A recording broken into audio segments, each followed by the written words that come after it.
네, 여러분 안녕하십니까. 부티풀 인터뷰 시간입니다. 오늘 이 시간에는 원픽 리포트의 송민석 이사님을 모시고 숨가쁘게 진행되고 있는 코스피의 랠리, 폭등과 폭락, 이게 왜 그런 건지 오늘 좀 자세하게 알아보도록 하겠습니다.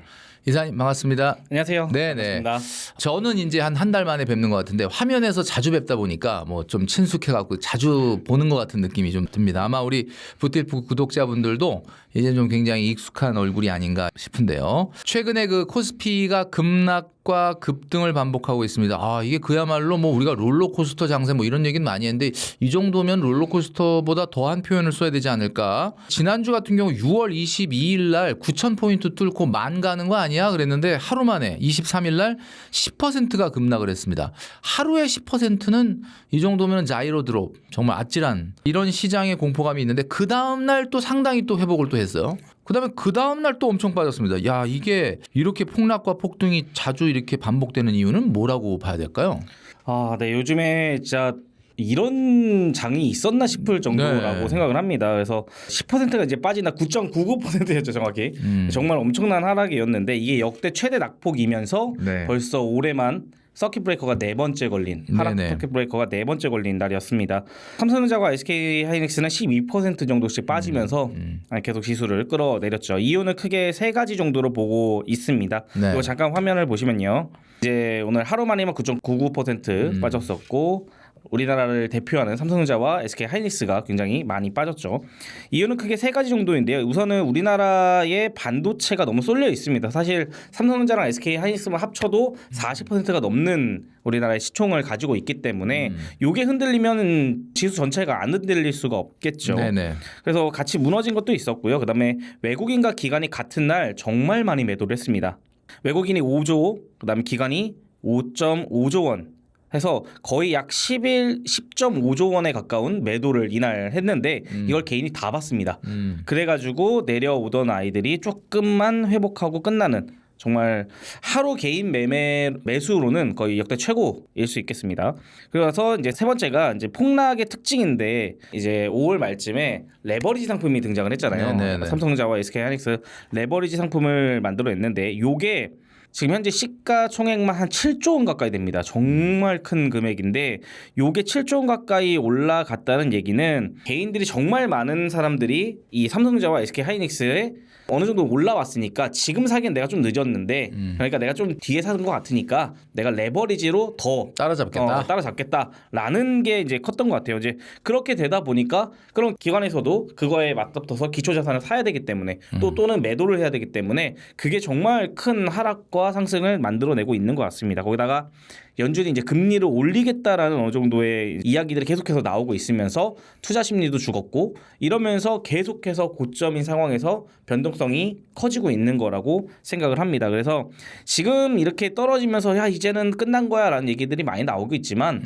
아직까지는 잘 버티고 있다. 그래서 어쨌든 조정에 가까운 시장이라고 저는 생각을 하고 있고 요거를 한 번만이라도 조금 더 좋은 이야기들과 함께 이겨낸다면은 한 번 더 상승이 나올 수 있지 않을까라는 생각하고 있습니다. 이제 외국인 매도세가 계속되고 있습니다. 그래서 뭐 사실 우리가 이제 영상을 찍으면서 외국인 매도세 이야기를 한 지가 벌써 한 두세 번 정도 되는데 여전히 지금 보여드리는 자료에도 보면 외국인 매도세가 이어지고 있어요. 뭐 신흥국 시장에 대한 리밸런싱이다 뭐 이런 얘기도 있고 또 이제 하반기가 되면은 또 국민연금도 본격적으로 조금 리밸런싱에 들어가면서 뭐 좀 팔 가능성도 있다 뭐 이런 얘기도 나오고 있는데 그러면 하반기에도 이런 코스피의 변동성은 계속될 예정인지 어떻게 봐야 될까요? 그렇죠. 역시 하반기에도 계속 이어질 거라고 생각을 합니다. 예. 약간의 상승이 계속 나오면서 변동이 일어날 거냐 아니면은 좀 떨어지면서 변동이 일어날 거냐의 차이지 변동성은 계속 가져갈 것 같습니다.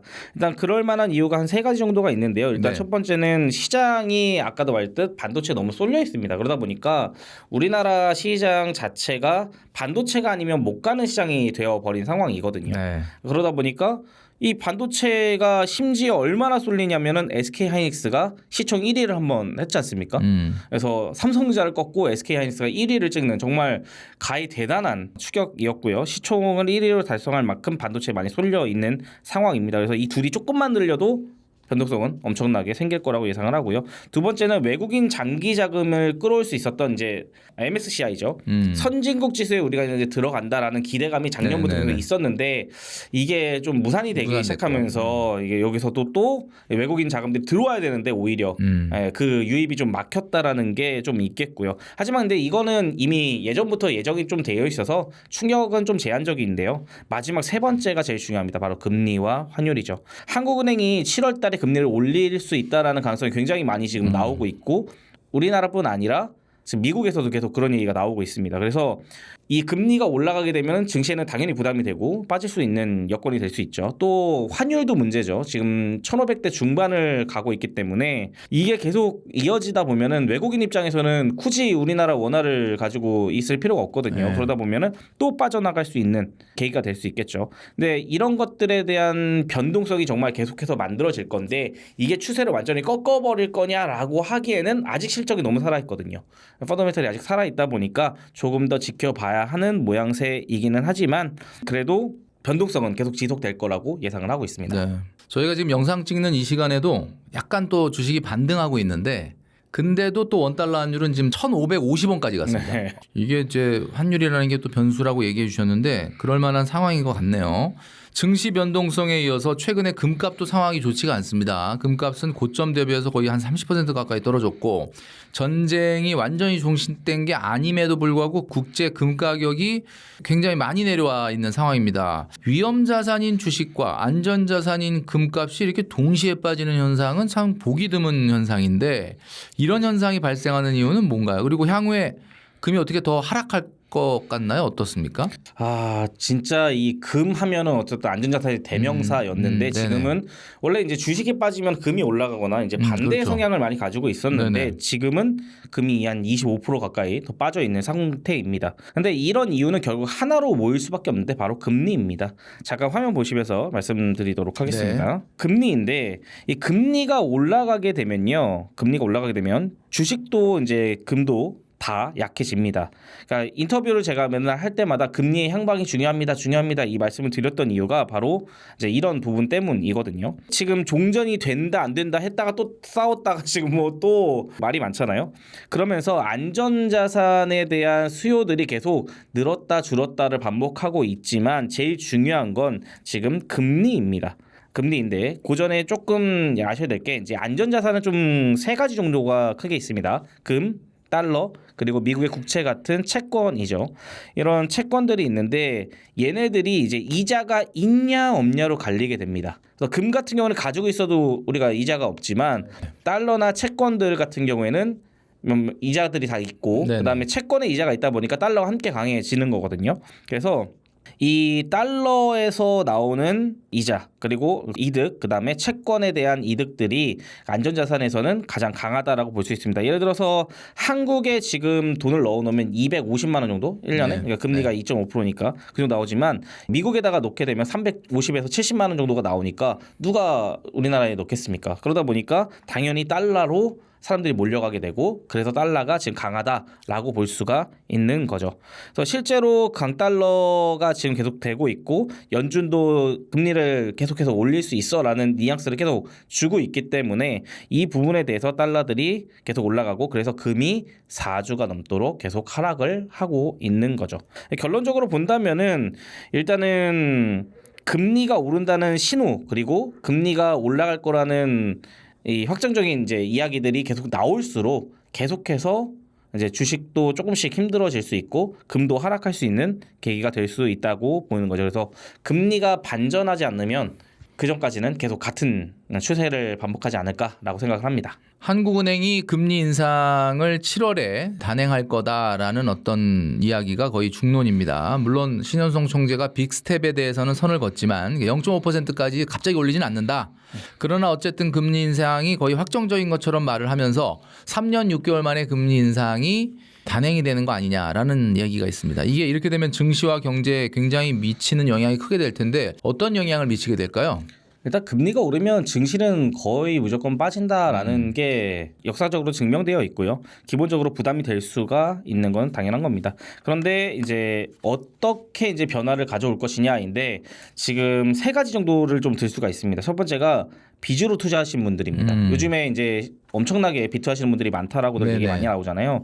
이분들이 이자 부담이 엄청납니다. 예전에 동학개미 운동이 처음 일어났을 때가 코로나 끝나거든요. 네. 그때 같은 경우에는 2에서 금리가 3% 낮았잖아. 네, 2에서 3% 정도면은 됐거든요. 그죠. 근데 지금은 5에서 7% 정도로 부담해야 되다 보니까 굉장히 이게 큽니다. 그러니까 1억을 빌리면 200만 원, 300만 원이면 됐던 거예요. 500, 700을 나가야 되는데 그러면 그거보다 수익률을 높이 만들어야 되는데 1년에 7% 이상을 낼 수 있는 사람들이 그렇게 많지 않다는 거죠. 근데 그거를 이제 비투를 해서 대형주들이죠. SK하이닉스나 삼성주에서 사다 보니까 요게 조금만 흔들려도 난리가 나는 거고요. 그다음에 이렇게 하신 분들은 이제 이자 부담도 있겠지만은 주가는 이제 반대 매매가 제일 문제죠.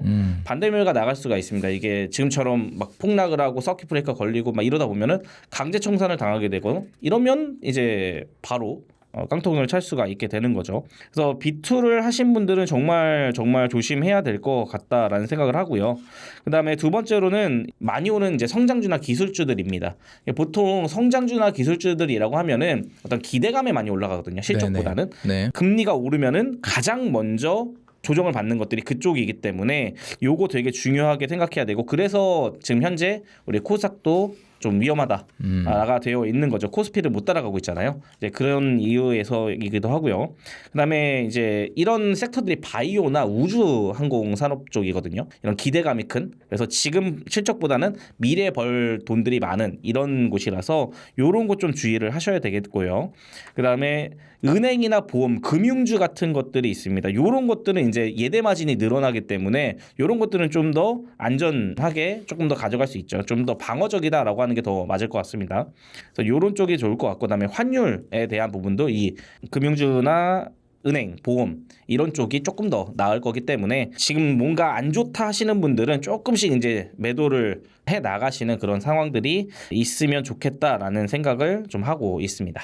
국내 신용잔고가 사상 최대치를 돌파했습니다. 주식시장의 변동성에도 불구하고 이 포모가 빚어내는 이 B2 이 흐름이 계속되고 있는데 빚을 내서라도 투자해도 된다라고 하는 상품은 뭐 사실 찾아보긴 쉽지 않을 텐데 빚을 내서라도 투자해도 괜찮은 상황은 아니죠. 지금 어떻습니까? 절대 안 됩니다. 이거는 빚을 내서 투자하는 지금 아까도 말씀드렸지만 지금 신용융자가 38조 원이 넘어간다고 합니다. 네. 이거 한번 무너지면 정말 크게 무너질 것 같거든요.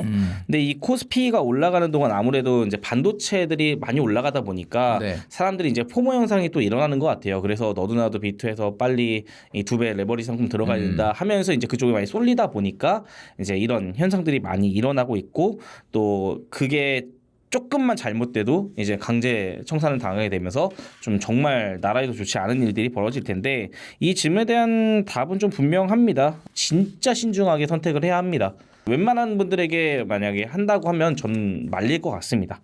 이게 크게 두 가지로 나뉠 수 있는데 일단은 빚에 대한 비용 자체가 늘었습니다. 아까 말씀드렸듯 이 코로나 끝나고 나서 동학개미 운동이 일어났을 때는 2-3% 정도면 되었던 것들이 지금은 엄청나게 2배 이상급으로 지금 빚에 대한 비용을 이자를 부담을 해야 되거든요.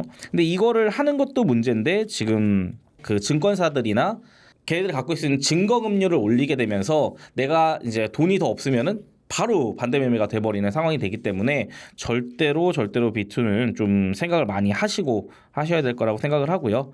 그 다음에 이 반대 매매 계속 이제 말씀을 드리면은 지금처럼 변동성이 심한 장세 같은 경우에는 이게 자기가 원해서 되는 게 아니라 그냥 정말 증거금이 갑자기 줄어들어서 또는 예상치 못한 어떤 뉴스들로 인해서 한번 그냥 살짝 좀 폭락이 나왔던 건데 그게 강제청산으로 이어질 수가 있거든요. 그렇게 되면 그 강제청산 같은 경우는 그냥 시장가로 매도를 해버리다 보니까 주가들이 다 밀려버립니다. 그래서 이게 무슨 일이야 라고 했던 게 이제 강제청산을 당하는 그런 상황들이 계속 발생되면서 하락이 하락을 불러일으키는 이런 상황이 되고 있는 거기 때문에 절대 저는 신중하셔라라고 말씀을 드리고 싶습니다. 네, 원픽 리포트 시리즈에서 여러 ETF를 또 소개해주고 계시기도 하는데 나스닥100 지수 산출 방식의 변화로 이제 QQQ 등 나스닥 추종하는 ETF가 좀 주의가 필요하다라는 이야기를 하시던데 여기에 대해서 좀 자세하게 설명을 좀 해주시죠.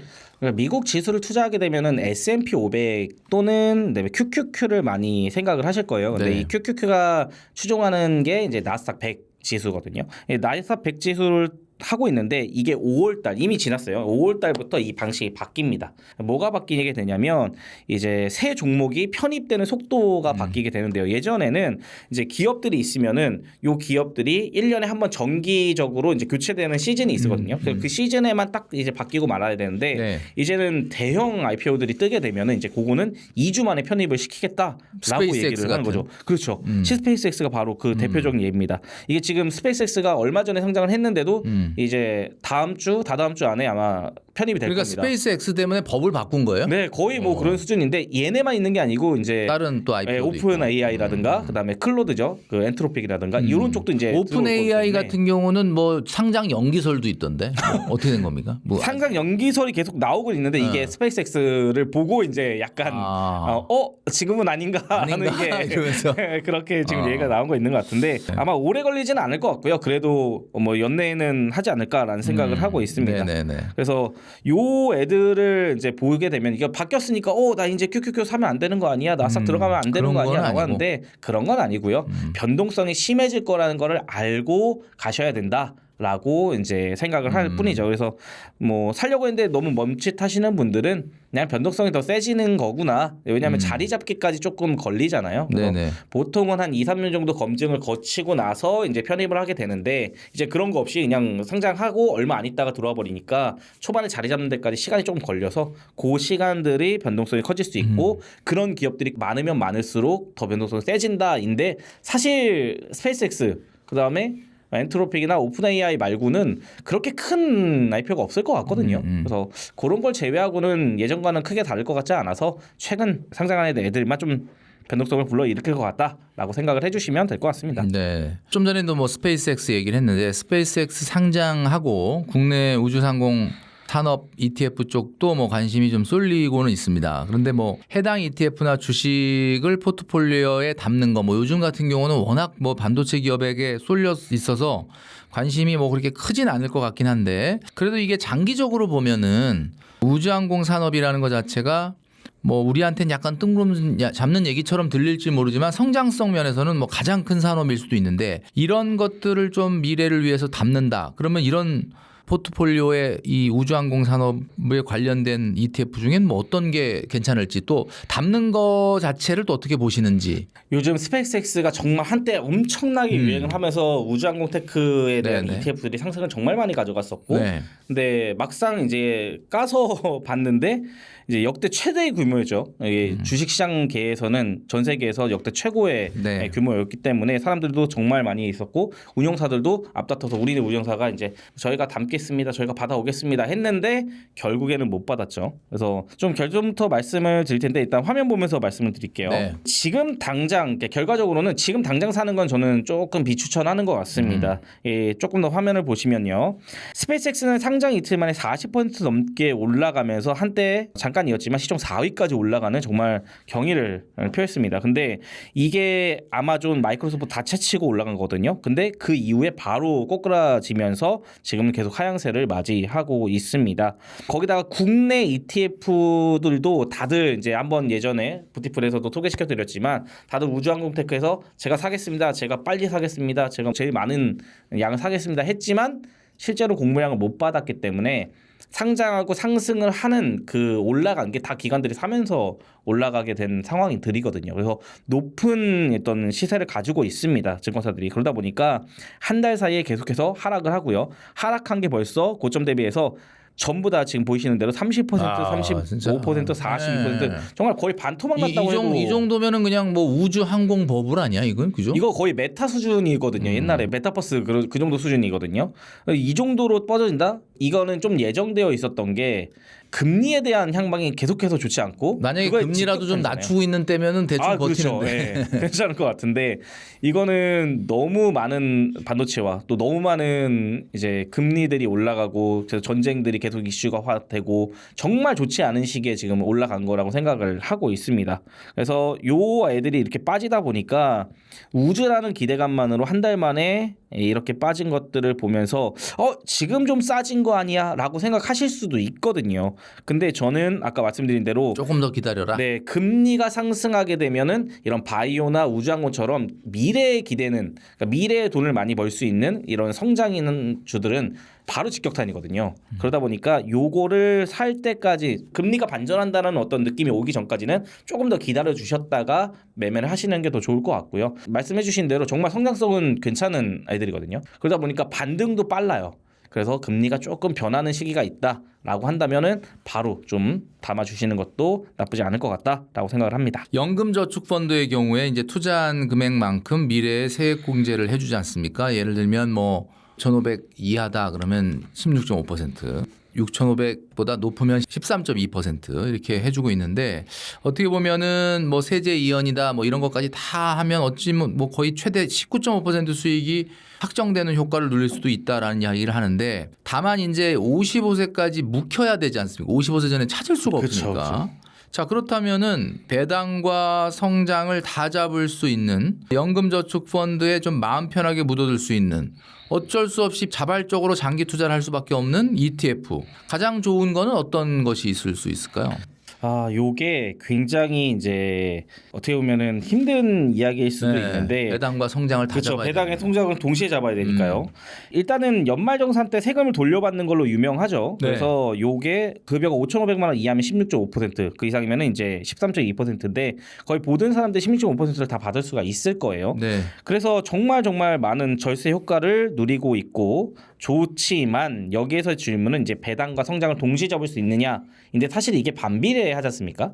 그래서 이 반비례하는 부분들에 대해서 생각을 좀 해봐야 됩니다. 그래서 지난 5년간의 나스닥 100 같은 경우에는 96%가 올랐고 근데 이제 슈드라고 하죠. 우리 유명한 슈드가 28% 성장을 했습니다. 그러니까 이것만 봐도 성장주하고 배당이 같이 나오는 거는 한쪽으로 이제 쏠릴 수밖에 없거나 둘 다 조금 적거나 이런 식으로 이제 총 합쳐진 곳에서 나눠지는 것 뿐이거든요. 그러다 보니까 동시에 잡는다라기보다는 저는 좀 다른 게 접근을 했으면 좋겠는데 성격적으로 좀 나눴으면 좋겠어요. 내가 지금 성장을 해야 되는 상황인 거냐 아니면 배당을 받아야 되는 상황인 거냐 요거에 따라서 좀 크게 세 갈래로 갈라서 좀 생각을 해보면 좋을 것 같습니다. 여기서 나스닥 100이 96%, 슈드가 28%는 슈드 28%는 저거는 배당 뺀 거죠? 네, 배당을 뺀 거죠. 그러니까 배당 배당을 집어넣으면은 그래도 한 45% 정도 되지 않습니까? 근데 어느 정도 이제 계속 올라가게 근데 되고. 그래도 반토막이네. 그냥 네. 결과론적으로는 나스닥 100에 투자하는 게 헐 날 뻔했네. 그렇죠. 원래는 결과론적으로는 성장이 제일 좋을 수도 있었죠. 그러나 이제 물론 왔다 갔다 하니까 포트폴리오 짤 때는 지금 요걸 좀 감안해 가지고 밸런스 있게 가져가야 된다. 그렇죠. 밸런스 가져가야 되는데 이렇게 세 갈래 정도로 나눠서 좀 보실 수가 있습니다. 일단 성장 쪽인데 말 그대로 정말로 이제 성장해 나가는 지수 자체에 투자를 하는 겁니다. 그래서 타이거 미국 나스닥 100이라든가 뭐 타이거 미국 S&P 500 같은 상품들이죠. 꼭 타이거가 아니어도 됩니다. 배당은 거의 1% 정도밖에 되지는 않지만 아까 보셨던 대로 주가가 또 상승하는 만큼 또 수익이 원금 자체, 시드 자체가 커질 수 있는 거죠. 두 번째는 이제 요 성장하고 배당을 절충한 슈드, 유명한 그 슈드죠. 네네. 슈드 같은 경우에는 배당도 주면서 매년 성장도 같이 해나갑니다. 좀 안정성이 있는 부분들이죠. 그래서 이렇게 전충되는 방안들이 또 있고요. 또 나머지는 배당만 이제 하는 겁니다. 그래서 요거는 성장이 굉장히 제한되고 하락은 또 하락대로 맞을 수도 있지만 배당 자체는 다른 것들의 뭐 몇 배씩 되다 보니까 요게 또 필요할 때도 있거든요. 이렇게 해서 이 커버드 콜을 선택하느냐 아니면은 이런 배당과 성장을 함께 가져가느냐 성장만 가져가느냐를 두고 볼 필요가 있습니다. 그래서 여기서 제 생각을 좀 드리면은 여기 셋 중에서 무게를 둘 것들은 나이인 것 같아요. 나이. 그래서 아직 젊고 소득이 있는 사람이라면 그 소득을 계속 사용을 조금씩 하면서 계속 저축해 나가면 되거든요. 그러면 시드 자체를 키우는 게 중요하기 때문에 저는 성장에 굉장히 많은 힘을 실어야 된다고 생각을 하고요. 뭐 내가 그래도 배당을 좀 받으면서 하고 싶어라고 하면 이제 슈드를 가져가는 것도 나쁘지 않을 거라고 생각을 합니다. 그렇지만 이제 나이가 좀 들어가면서 이제 은퇴를 앞두고 계시거나 또는 소득이 이제 앞으로 없어지겠다라고 생각하시는 분들은 이제 모아놓은 돈을 가지고 이제 배당으로서 노후에 계속 월에 얼마씩 이제 받으면서 생활을 하는 거죠. 전체 시드는 늘리기는 좀 힘들 수 있겠지만 그래도 월 배당들로 나오게 되니까 그걸로 쭉 간다라고 생각을 해두시면 좋겠습니다. 그래서 여기서 좀 알아두셔야 될 부분들이 이제 슈드라든가 QQQ, 제피 뭐 되게 유명하지만 이거 연금저축펀드에 못 넣거든요. 못 넣기 때문에 요거를 한국판으로 담아야 되기 때문에 요게 아. 지금 나와 있는 것들은 이제 한국판으로 되어 있는 한국판. 거니까 예, 요거 정도로 찾아보시고 이거 말고도 이제 회사만 다르지 거의 지수를 추정하는 건 비슷하잖아요. 그래서 그런 것들 찾으셔가지고 하면 좋을 것 같다라는 생각을 하고 있습니다. 그 원픽 리포트에서 ETF 포트폴리오도 다양하게 제안을 해주시는데 장기적으로 월 300만 원 정도 현금 흐름을 꾸준히 나오게 하려면 어떤 ETF를 포트폴리오로 구성하는 게 좋을지 한번 알려주시죠. 요것도 이제 화면에 자세히 이제 써놨는데요. 먼저 현실적으로 월 300만 원을 받는다는 게 사실 300만 시드가 엄청 커야 됩니다. 그죠? 3,600이 나와야 되잖아. 그래서 3,600이 나와야 되려면은 예를 들어 슈드 같은 경우에는 막 9억 이상씩 있어야 돼요. 근데 그 돈을 지금 갖고 있을 수가 없잖아요. 네. 그러니까 이거를 키워나가는 단계가 반드시 필요합니다. 시드를 키우는 단계가 반드시 필요하기 때문에요. 그래서 성장으로 일단은 키워야 된다. 그렇죠. 성장으로 키우고 그 성장에서 키운 거를 이제 배당 쪽으로 전환해서 노후에 사용할 수 있게끔 만드는 게 가장 중요하다라고 생각을 합니다. 그래서 일단은 성장 부분에서는요. 미국 S&P 500 40% 정도, 그다음에 코스피 200의 30% 정도. 예전 같았으면은 한국 시장을 잘 안 넣었을 거예요. 근데 지금은 이제 워낙에 반도체 시대고 AI 시대다 보니까 그거에 강한 우리나라지 않습니까? 그래서 그걸 직접 지금 나라 증명하고 있고 그렇기 때문에 이 정도로 정말 성장에 많은 것들을 넣고요. 그다음에 그 외에 부수적인 이제 이쪽은 우리나라는 이제 다 반도체지 않습니까? 사실 반도체이기 때문에 이런 글로벌 AI 전력 인프라 액티브 요게 이제 데이터 센터 전력 수요에 이제 투자하는 것들이거든요. 그래서 이런 사이드적인 것들 필요한 부분들을 좀 투자를 하고 그다음에 미국은 이제 S&P 500 같은 경우에가 반도체만 있는 게 아니다 보니까 이제 이 밑에서 조금 더 추가를 시켜가지고 들어갈 수 있게끔 합니다. 그래서 여기는 지금 배당이 하나도 안 나옵니다. 여기서는 배당이 하나도 안 나고 말 그대로 계속해서 그냥 시간을 들여서 계속 저축해 나가면서 성장을 해서 시드 자체를 올리는 것 이게 이제 굉장히 중요하고 이 얘네들은 이제 떨어져도 회복이 잘 되잖아요. 그래서 계속 나이가 어릴수록 빨리 시작해서 가는 게 제일 중요할 것 같고요.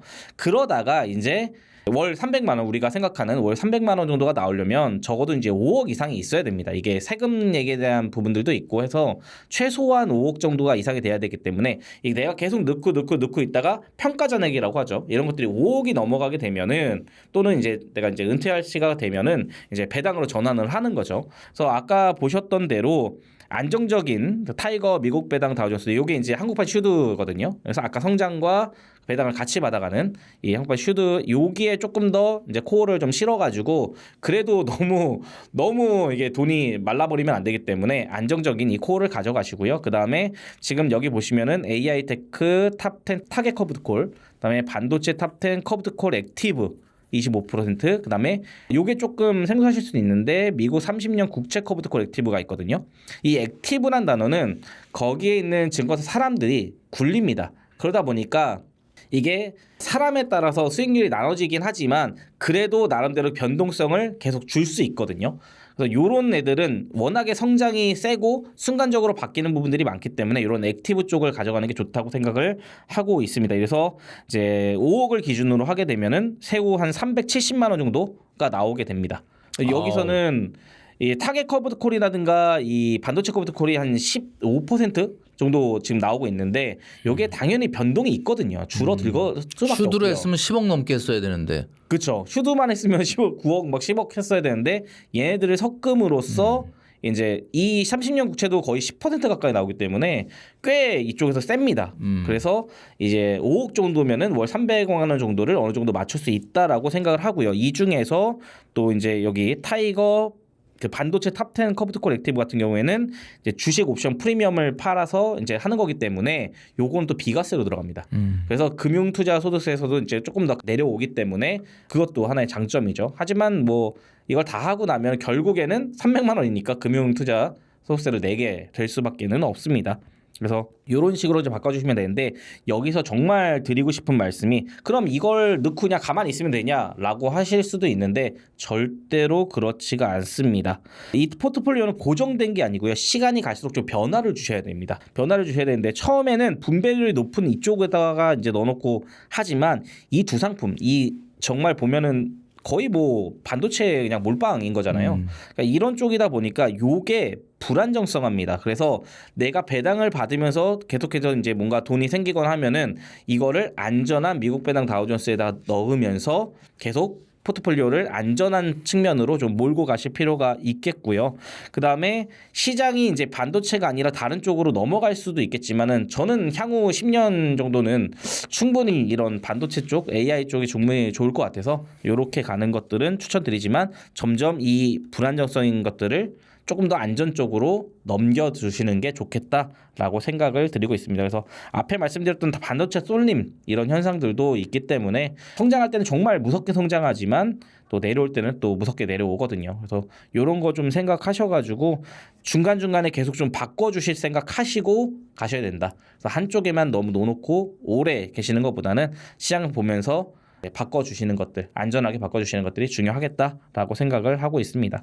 네, 배당 ETF나 배당주로 이제 노후 준비하시는 분들이 많은데 이런 분들은 세금만큼이나 또 건보료를 또 걱정 많이 하십니다. 이사님께서는 그 금융자산으로 노후 준비를 하고 계실 텐데 건보료 폭탄은 어떻게 좀 대비하는 게 좋을지 또 구독자분들에게 건보료 좀 아끼는 팁이 있다면 어떤 게 있을지 좀 한번 소개를 해주시죠.